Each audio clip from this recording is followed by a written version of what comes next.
So, do you love the idea of starting your own business, but you get a little overwhelmed with thinking about all the tech and the admin and the financial stuff that's involved? What if there was a guide who could help you navigate the less than fun aspects of building your own business? Well, the good news is that there is, and we'll introduce you to your new self-employment sidekick in this episode of the More Than a Pastor Show. Let's get started. Hello, my friend. Welcome to the More Than a Pastor Show. I'm Rich Avery, your host. Thanks so much for joining me today.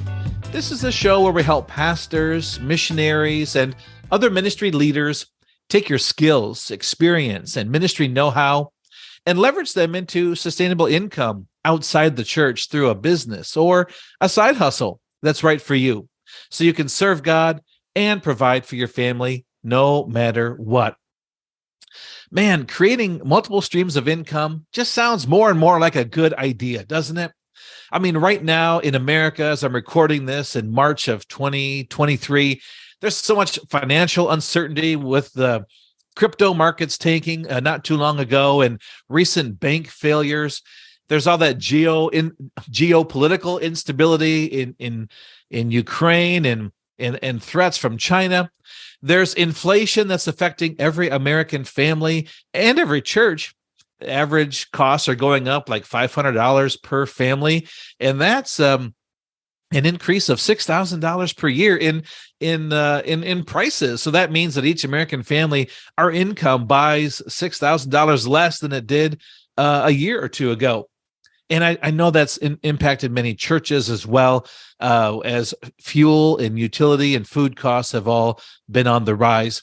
So yes, I know as pastors and as believers, we trust God in all things, no matter what's happening in our economy or in our world. We continue to put our faith and trust in God, but we also need to look at the resources that He's entrusted to us and the solutions He's given us to some of these financial or economic problems. And I believe within each of us as pastors, we have, whether we're pastors or not, we have certain skills, talents, know-how, passions that we can monetize in some way to help supplement our current ministry income or even replace our income as needed.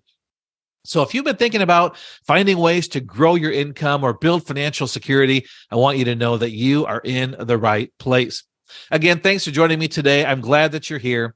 But if you're new to the show, you can learn more about me, download some free resources to help you grow your income and build financial security over at my website at morethanapastor.com/48 for episode 48. Hey, before we get into this interview with Dave, I want to share briefly how he and I met. We're both members of an online community called Platform Launchers, and it's hosted by our mutual friend, John Steininger. Now, John, interestingly, is a pastor, and he has built several successful online platforms that have created life-changing income for his family. And I'm telling you this now because John is launching an 8-week course where he's going to be showing people step by step how he has built and grown an online business that produces income for his family that not only supplements, but has replaced his ministry income in his church. And so this course is called How to Earn $250 a Day from Your Own Online Platform. And it's going to show the pathway for how he has gradually built and grown his own online business. Now, note that I said gradually, because this is not about some get-rich-quick online business. I'm not into that, and John is not into that. So it's not about get-rich-quick, but it's about how to build and grow an online business slowly, gradually. How to take our passions and our interests or our dreams and how to create an online platform around those and how to monetize, how to have certain products or services that people will want to buy. And so if you're thinking starting an online business might be right for you or you're wondering, why not check it out? See if this course might be right in helping you begin to build and grow your own online business. Now, the regular price for this course, I'm just going to tell you right now, is $500. That's the regular price, and at that price, I definitely believe it's worth it. I've paid that much and more for courses and coaching with people to help me learn certain skills to help me build and grow my business. But the good news is that John is not charging $500. He's offering a special half off rate right now for those who get in early. And so it's an early bird rate for half off. So the course is only $250. And so if you want to just check it out and see if this might be right for you, go to morethanapastor.com/platform 250. Check out this page, look at all the descriptions of what is going to be covered each week. And if it is right for you, I'm looking forward. I've bought the course myself. I'm going to be there.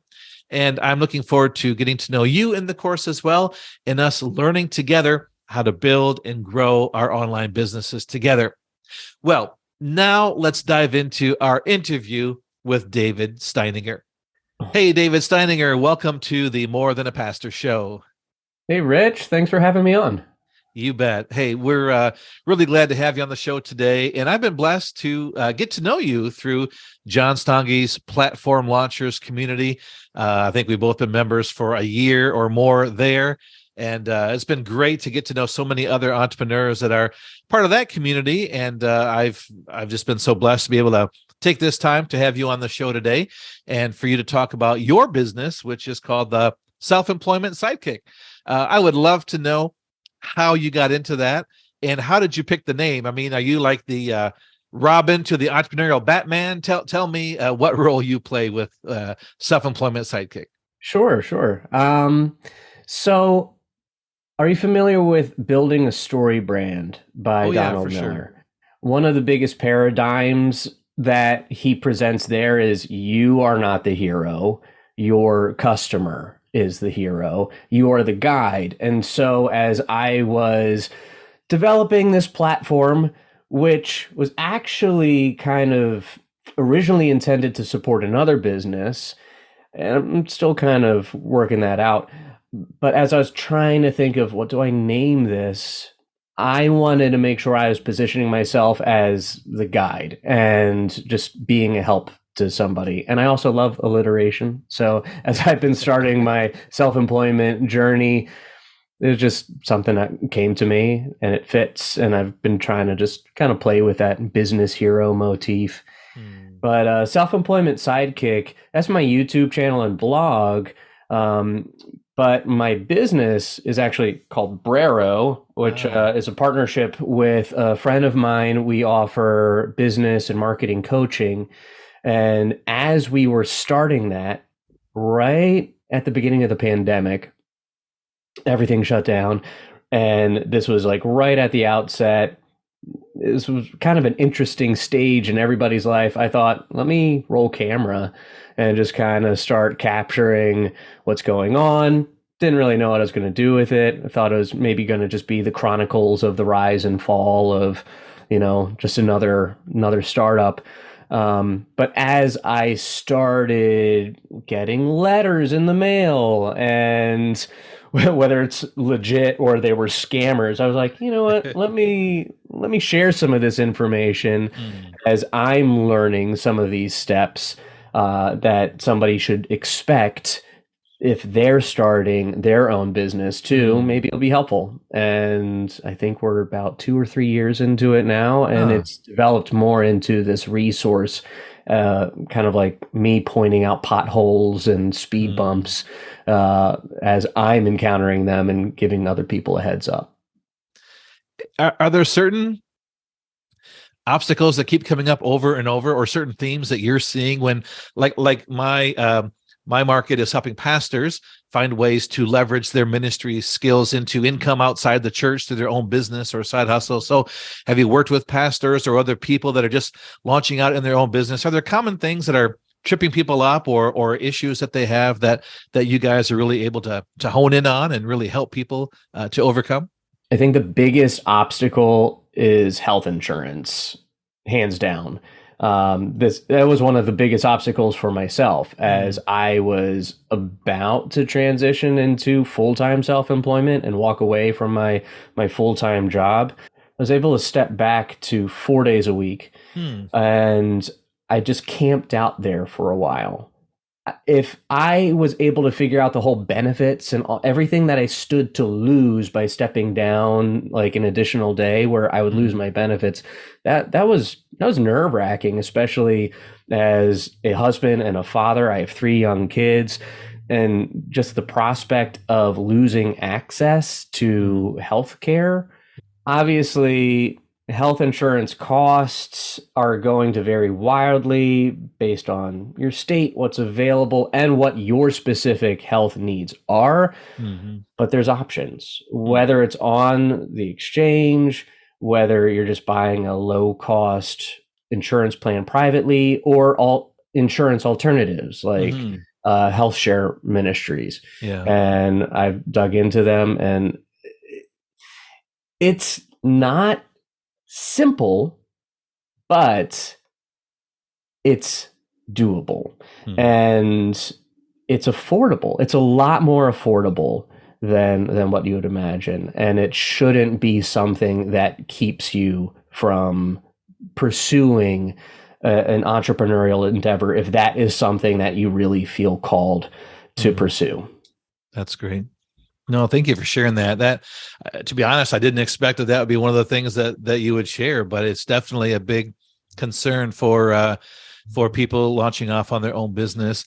So something else that you know now in your entrepreneurial journey that you wish you knew earlier or just starting out to launch your own business?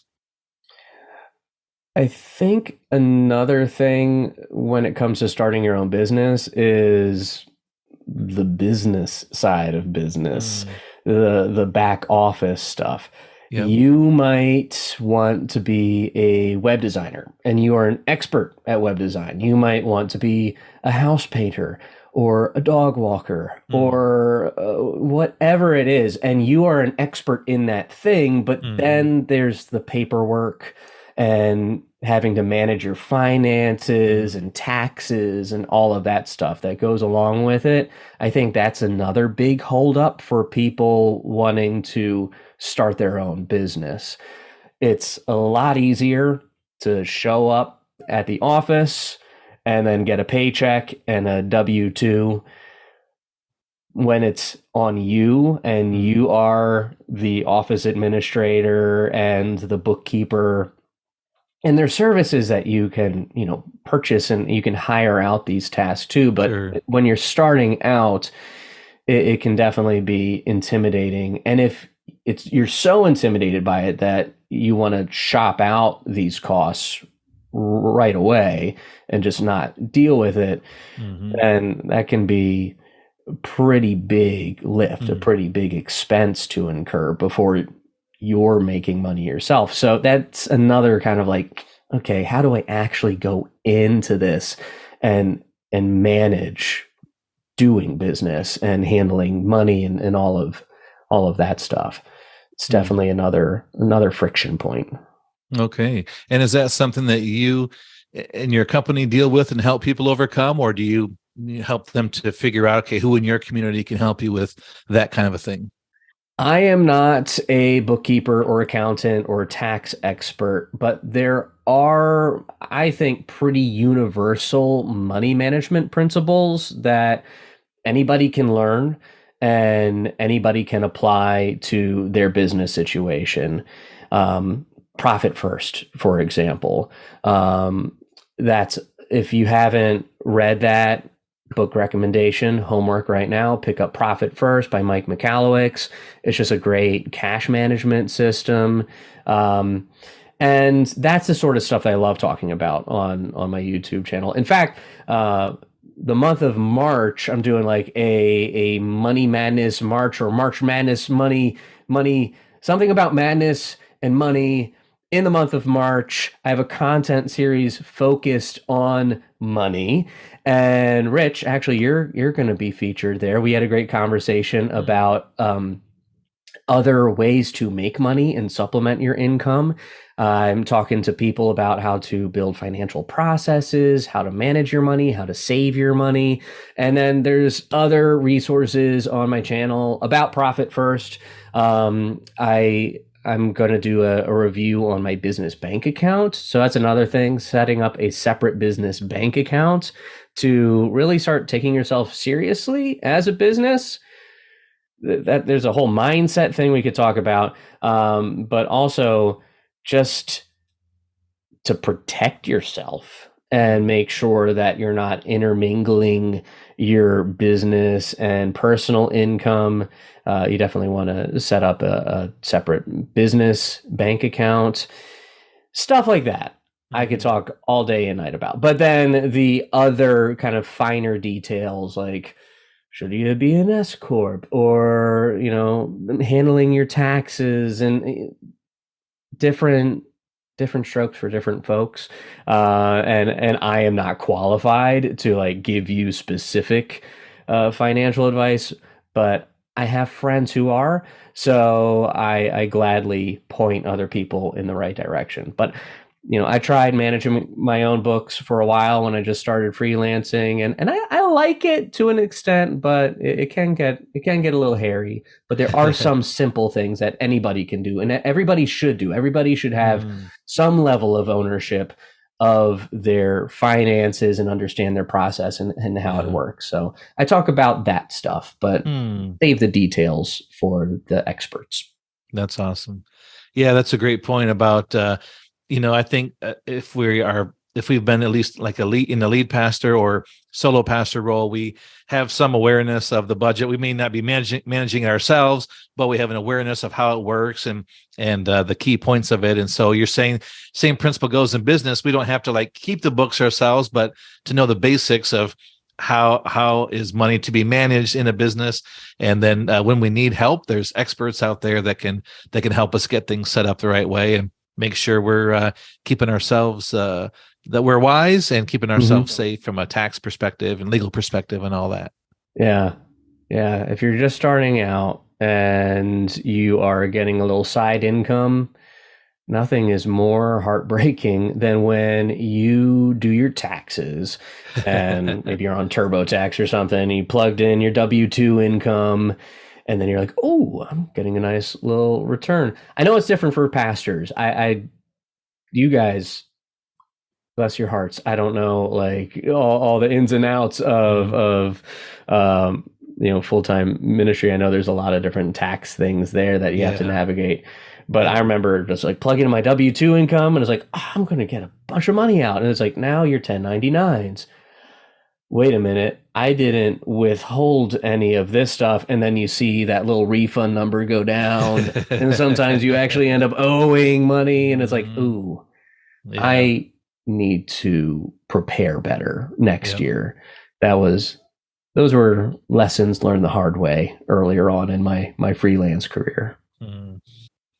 Hey, what do you enjoy most about being in business for yourself? Is there something on this journey, or are you at the point now where it's like the most fun you've ever had? Or just, we've talked a lot about the behind the scenes stuff that it takes to start a business. And some of these things aren't as fun or as enjoyable, but as you pointed out, we can find people that can handle those things for us. Where have been some of the great joys that you've had in your business so far? Yeah. There's a lot. The main thing is just flexibility.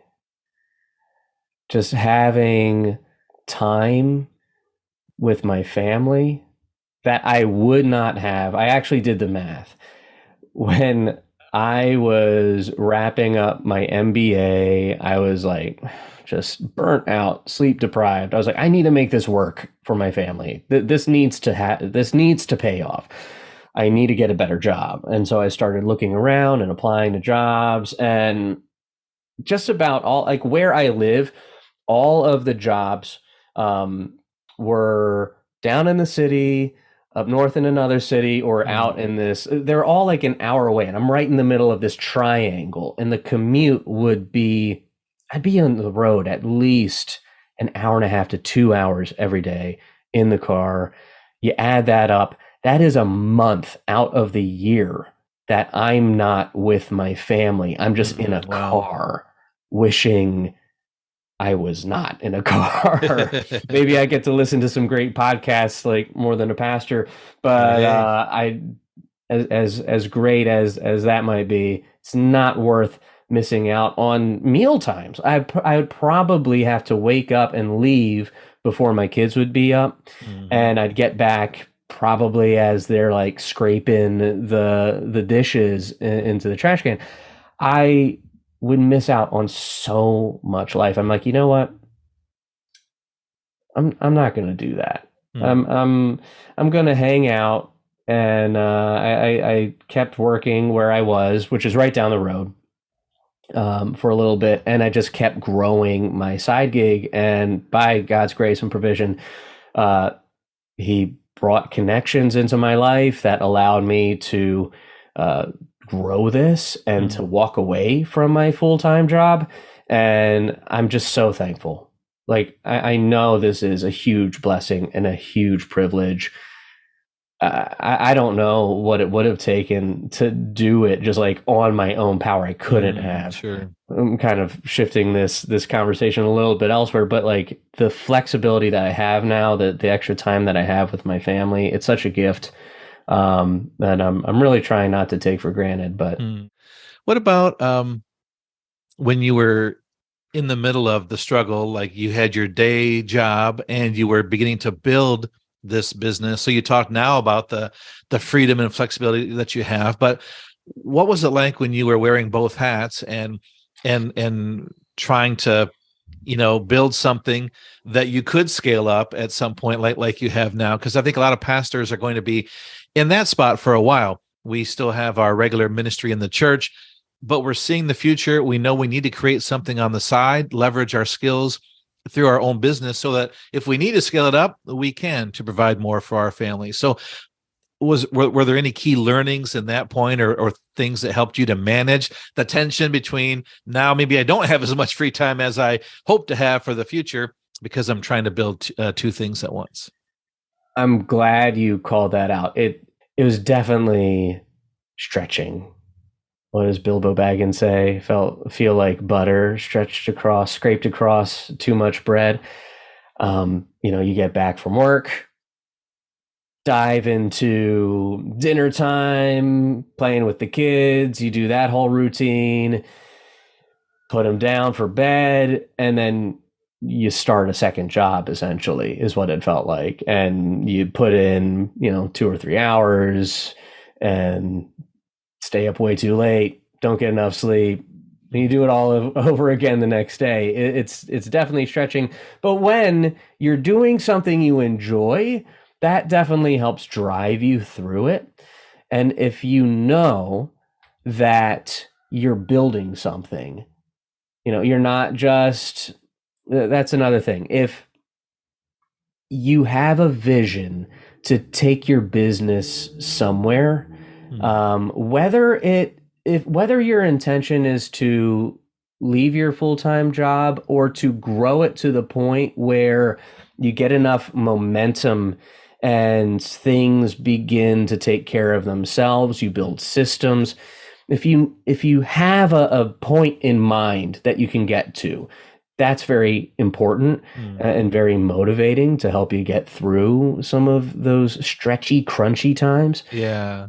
Um, and then also looking for something that you can capitalize on the most. Hmm. This is something that I'm kind of processing now, but I would not have been able to do what I'm doing today if it wasn't for one key client that I took on.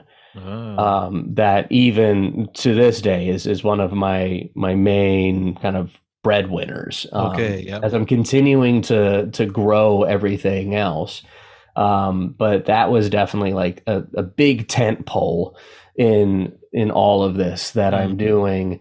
I was able to just lean into that, and I kind of found that there's a good opportunity there, and uh, kind of brokered an arrangement with them Hmm. where I was just able to get what I needed out of that job. Yeah. Um, so I don't know what this would look like for you and your listeners, but don't just do work for the sake of work. Like, be intentional and look at what's the most profitable opportunity Hmm. and the most purposeful opportunity. Like, Sure. don't sell out and take a job that doesn't align with your beliefs and take you in the right direction where you want to Yeah. go. And I'm, again, like, just God's provision and his blessings on me and my family uh led me to this connection that really ended up being something that opened up a lot of other doors for everything else that I'm Hmm. uh, been able to enjoy. Wow. Man, you shared a lot of wisdom there. I think about the importance of finding some early wins or like low Mhm. hanging fruit. Like, okay, what can we do now that's going to make it feel worth it, like right now? Because, yeah, we can be building something long term and we know it's going to take some time to get where we want it to be. But let's have some joy along in the journey. What are some successes we can enjoy now? And I found too, it's helpful maybe to have some goals as a family, to say, okay, we want to have this kind of success or goal by this point, and if we do, then here's how we're going to celebrate it. Mhm. And so it's not just like all work for a year or two or three until we get it like 100%, but what are some successes along the way, some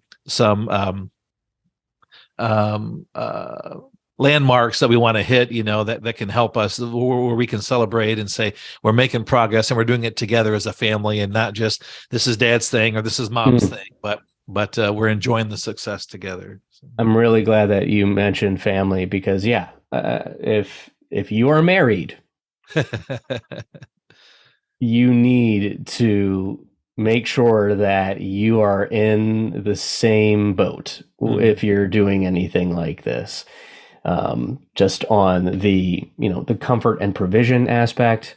My wife relies on me and the success of my business, for our family.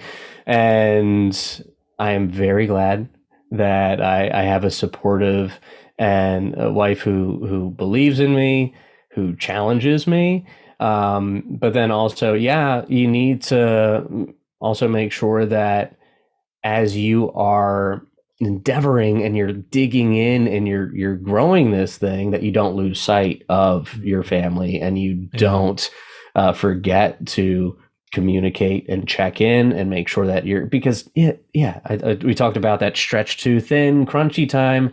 Yeah. I learned the hard way, like that can create stretching and crunching for your spouse as well. And we've worked through some stuff, had some conversations, but like, Mm, just don't lose sight of the clock. yeah. Come downstairs when it's time to eat dinner. All that flexibility is kind of a double-edged sword Mm, where you control your own schedule.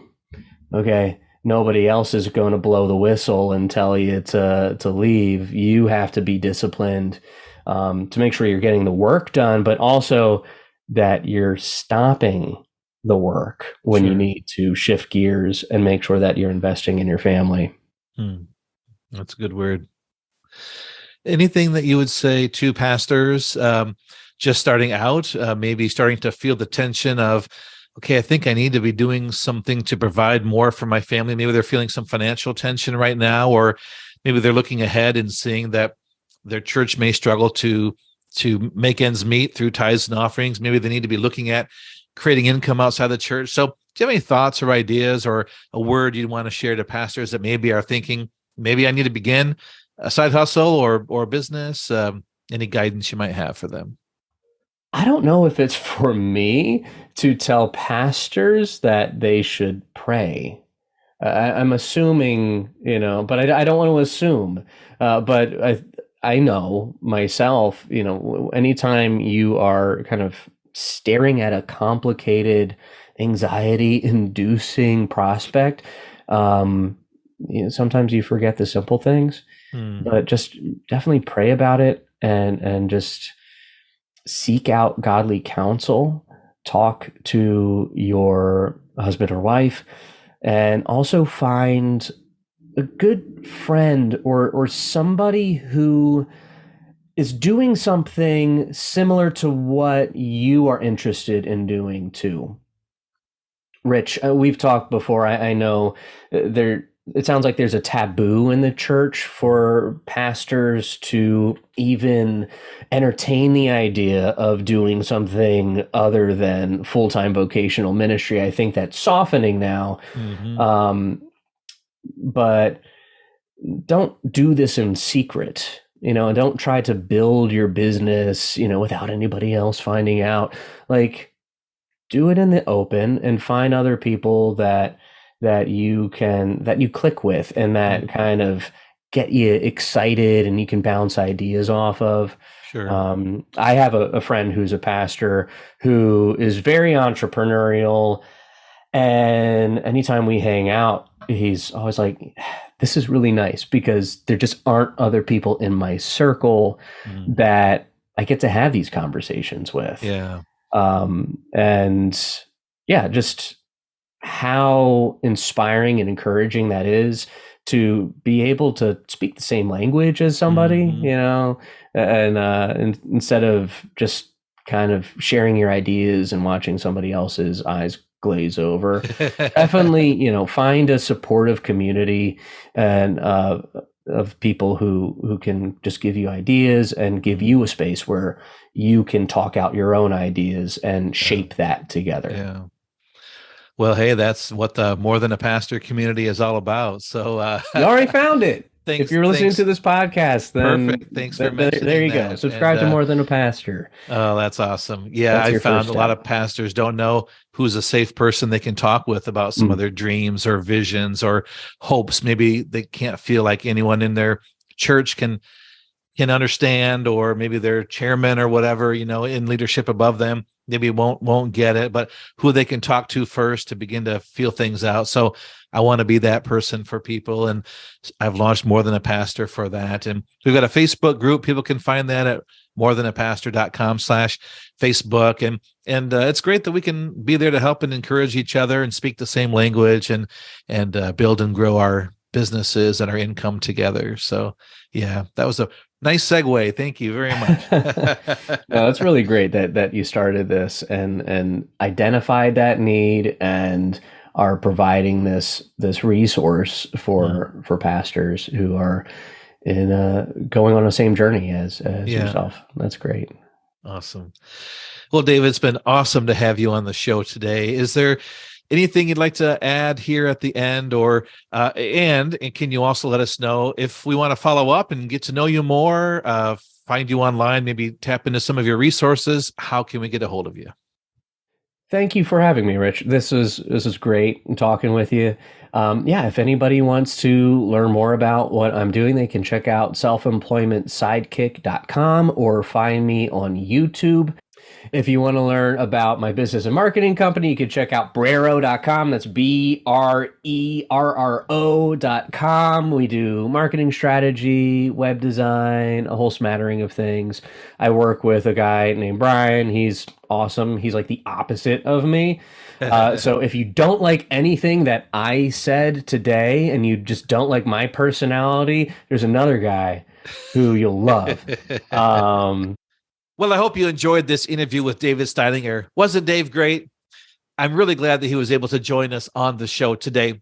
And I appreciated the things that he shared about how many times as business owners, there are struggles or roadblocks or speed bumps that come up on in our path. And how, it's cool to see how David is able to help business owners overcome those things and go around them or go through them to continue to keep the focus on building and growing their online or offline business, whatever kind of business it may be that they are launching. And I loved how we talked about the importance of profit first. And so what can we do to begin to launch our business in a way that we're profiting from the get-go? We're making money because if we're making money, it allows us to serve people. And if we're not making money, then we're not serving anybody. We're not able to make a difference and help others. So I love that he shared that resource from Mike Michalowicz. And then he talked about managing the tension between working our day job and then beginning something on the side. And I think as pastors, we can face some of those tensions as well. And it's cool that there are ways that we can live in that tension and continue to push forward to fulfill these visions that God's given us to serve in our church and to build something on the side to help us be able to serve God and provide for our family, no matter what happens financially in our church. And then, the tips he shared for pastors to start our own businesses, the first one being to pray. And like he said, it goes without saying, but it's important to say, to continue to bathe whatever we do in prayer and ask God for his wisdom and guidance, and then find others who can help us. And more than a pastor, I want to be a community where we can come alongside and help pastors, that we can work together to build and grow our own businesses to provide more for our families. And so if you are looking for a place to connect, you haven't already joined our More Than a Pastor community on Facebook, do that today at morethanapastor.com/Facebook. I look forward to seeing you inside. If you want to connect with Dave online, check out his Self Employment Sidekick YouTube channel, or learn more about Brerro and what they do to help in business and marketing strategy. I'll have the links for those in the show notes, and you can get them at morethanapastor.com/48 for episode 48. Well, in closing, I have 2 questions to ask you today. First, are you ready to start your own online platform or some other type of business or side hustle? And second, if not, do you know what's holding you back? Do you know what will help you to be ready to launch? Is there something that you need help with? Is there some obstacle that you need to overcome? If you're not sure what your online platform would be, what kind of business is right for you, maybe take a look at this course that John is doing, the Platform Launchers, how to earn $250 a day in your online platform. I think it's going to be a great tool to help you in taking your next steps forward. Have you ever heard the phrase, it takes money to make money? Wouldn't it be worth it if you invested $250 in this course? And in 8 weeks, it showed you exactly step by step how you could be earning $250 a month, $250 a week, and $250 a day. I think that's a great investment. It's worth it to me. That's why I've invested in it. And I would invite you to check it out and see if it's right for you. Maybe this is a step that you need to take in building and growing your own business. Again, you can learn more about it at morethanapastor.com/platform250. Well, that's it for today's show. Thanks again for joining me. Before we go, would you do me a favor? Can you think of a pastor, like as you were listening today, was there a pastor who came to your mind that maybe you ought to hear this episode? Or is there someone that you know that ought to know about the More Than a Pastor show, or maybe learn more about our website? If so, would you send them the link to the show, or send them to our website and let them know about it? That would go a long way in helping us to spread the word about the show so that we can help more pastors to create more income for their families and build financial security. Hey, until next time, remember that you are more than a pastor. Saying yes to God's call doesn't mean you have to say yes to feeling stuck, broke, or unfulfilled in your life and ministry. Let's work together and help you create the life, impact, and income that you were made for.